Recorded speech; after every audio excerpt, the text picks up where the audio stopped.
श्लोक 16वा. अनपेक्ष सुचिर्दक्ष उदासीनो गतव्यथः सर्वारंभ परित्यागी यो मद्भक्तः स मे प्रियः.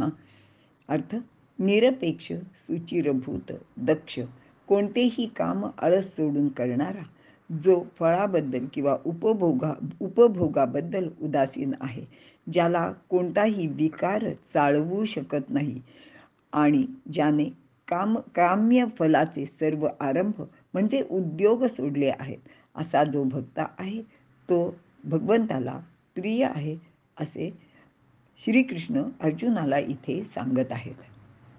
विवरण: या श्लोकात सुद्धा श्रीकृष्ण परमेश्वराला प्रिय असणाऱ्या भक्तांची आणखी काही लक्षणे सांगत आहेत.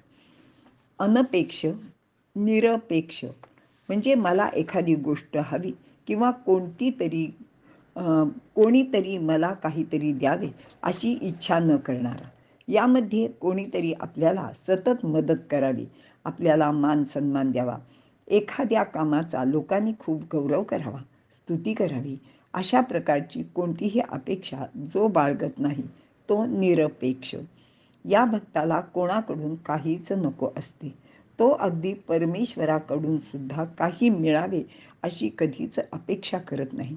अशी अपेक्षा जे करतात त्यांची ती अपेक्षा पूर्ण झाली नाही तर त्या माणसाला दुःख होते, त्याला वाईट वाटते, त्याचे मन उद्विग्न होते, म्हणजेच मनाची शांती ढळते, चित्त विचलित होते. त्यामुळे तो कोणतेच काम नीटपणे करू शकत नाही. म्हणून अशा भक्ताने अनपेक्ष असावे, म्हणजे भक्तीमध्ये तो एकचित्त होऊ शकतो. सुचीही नेहमी सुचिरभूत राहायला हवे.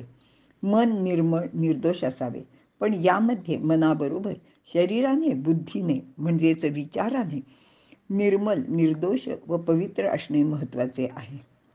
दक्ष, प्रत्येक कर्तव्य दक्षतेनेच करायला पाहिजे. दक्षता नसेल तर चुका होतात, यश मिळत नाही.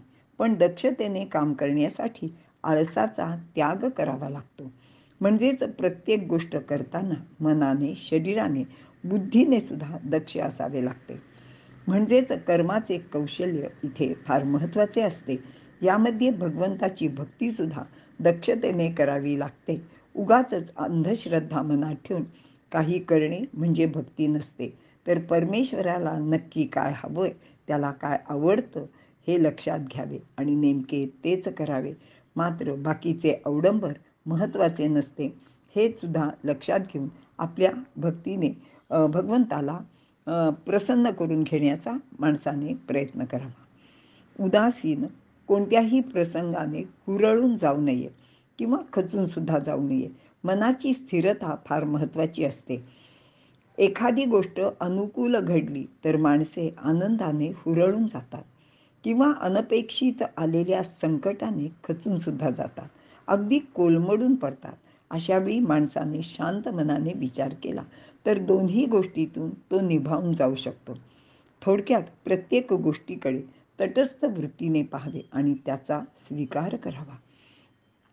उदासीनचा अर्थ असा आहे की तटस्थ, पक्षपातविरहित वागणे किंवा अलिप्त राहणे.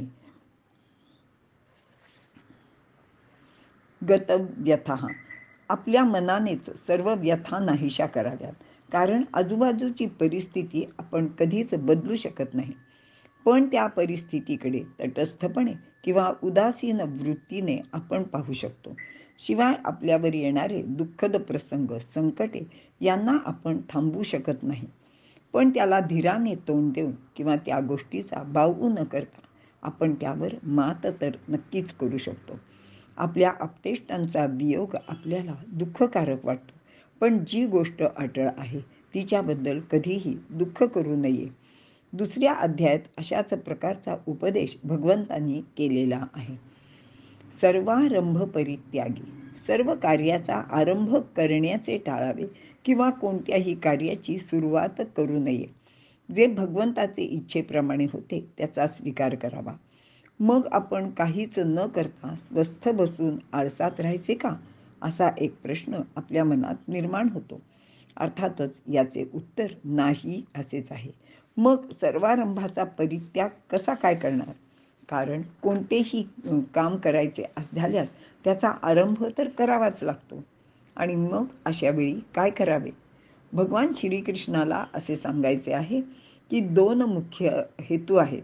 एक तर एखादे काम आपण करण्यास सुरुवात करणार असलो तर असे म्हणतो की हे काम मी करणार आहे किंवा या कामाला मी आता सुरुवात केली आहे. यामध्ये कामापेक्षा सुद्धा मीपणाला म्हणजे अहंकाराला जास्त महत्त्व दिले जाते आणि भगवंताला नेमके तेच मान्य नाही, ते त्याला आवडत नाही. शिवाय करणारा असा मी कोणीच नसतो. त्यासाठी ईश्वरच सर्व पूर्णपणे कारणीभूत असतो.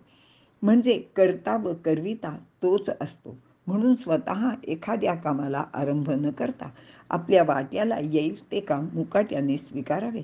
ते अगदी मन लावून करावे. ते भगवंताचे काम म्हणूनच ते पूर्ण करावे. यात मीपणा नसतो. असे काम सबब सांगून टाळू मात्र नये. युद्धभूमीवर श्रीकृष्ण आरंभाचा त्याग करायला सांगत आहे. खरे तर समोर ठाकलेले युद्ध पांडवांनी सुरू केलेले नाहीये. त्यांना प्राप्त परिस्थितीत ते करायला लागत आहे. अर्जुनाने भगवंताचा हा विचार लक्षात घ्यायला हवा आणि त्याने युद्धात भाग घ्यायलाच हवा. म्हणून श्रीकृष्ण त्याला परोपरीने सांगत आहे. कारण ते त्याच्यासमोर उभेच ठाकले आहे. ते टाळून त्याला चालणार नाहीये. त्यातून मुक्त किंवा निवृत्त होणे हे योग्य तर नाहीच. तर युद्ध करणे हे अर्जुनाचे कर्तव्यच आहे. याप्रमाणे निरपेक्ष असलेला, शुद्ध पवित्र असा, उदासीन वृत्तीचा, शोक न करणारा, कोणत्याही कार्याचा मीपणाने आरंभ न करणारा असा भक्त परमेश्वराला प्रिय असतो. इथे आपण थांबू.